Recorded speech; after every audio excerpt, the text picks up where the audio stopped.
श्रीक्षेत्र में कला और संस्कृति को समग्र विश्व दरबार रे परिचित प्रसार करने चलित वर्ष डिसेम्बर मास 20 और 21 दुई दिन व्यापी श्रीक्षेत्र विकास मंच पक्षर पुरी महोत्सव अनुष्ठित हो।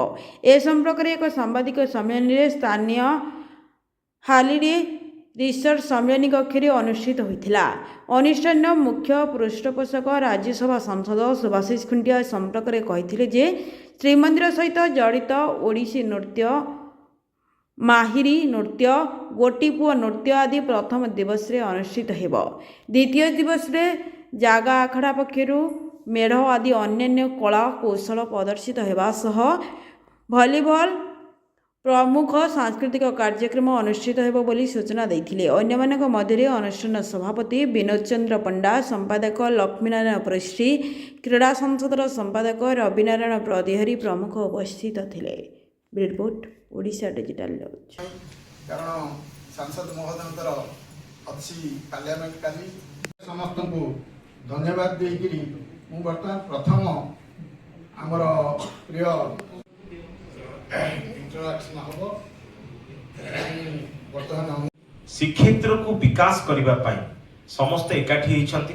धन्यवाद देवी ए अनुष्ठान समस्त कर्मकर्ता वृंद को, ए अनुष्ठान सभापति विनोद पंडा महोदय, संपादक लक्ष्मीनारायण पुष्टि महोदय, कोषाध्यक्ष अरुण महांती महोदय एवं समस्त वरिष्ठ नेतृत्व जो माने श्रीक्षेत्र को एक नूतन श्रीक्षेत्र गढ़ी तोड़ाई समस्ते एकाठी होती। केवल निजको अनुष्ठान में सीमित रखी ना, विभिन्न सामाजिक काम से रक्तदान ठू आरंभ करी, खाद्य बंटन ठू आरंभ करी, शीत दिने ब्लैंकेट डिस्ट्रीब्यूशन ठू आरंभ करी, वृक्षरोपण ठू आरंभ करी अनेक सांस्कृतिक कार्यक्रम में श्रीक्षेत्र विकास मंच निज को नियोजित करिछि एवं सब सहयोग पुरीवासी सहयोग आज श्रीक्षेत्र विकास मंच द्वारा एवं आपणकर रविशंकर प्रतिहारी अच्छा स्पोर्ट्स पिला माने किपरि आगु को बढ़ी पारिबे गोटे बीच वॉलीबॉल ठू आरंभ करी आपणकर टग ऑफ वार ठू आरंभ करी अनेक स्पोर्ट्स एक्टिविटीज रे बीच रे हबो।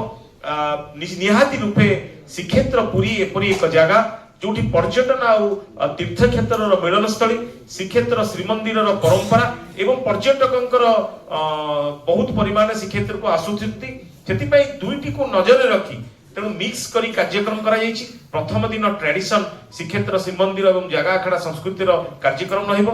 द्वितीय दिन इजेडसीसी तरफ ताकर कल्चरल इवेंट रहिबो पर्यटक मान को आकृष्ट करिया पई एवं आपनकर सांस्कृतिक संध्या संगीत ठू कार्यक्रम संगीत कार्यक्रम रहिबो। हमरो आसंता 20-21 दिन धरि श्रीक्षेत्र विकास मंच आनुकूल्य हम मुख्य पृष्ठपोषक श्री सुभाषिष खुंटिया राज्यसभा सदस्य मुख्य नेतृत्व एवं जगन्नाथ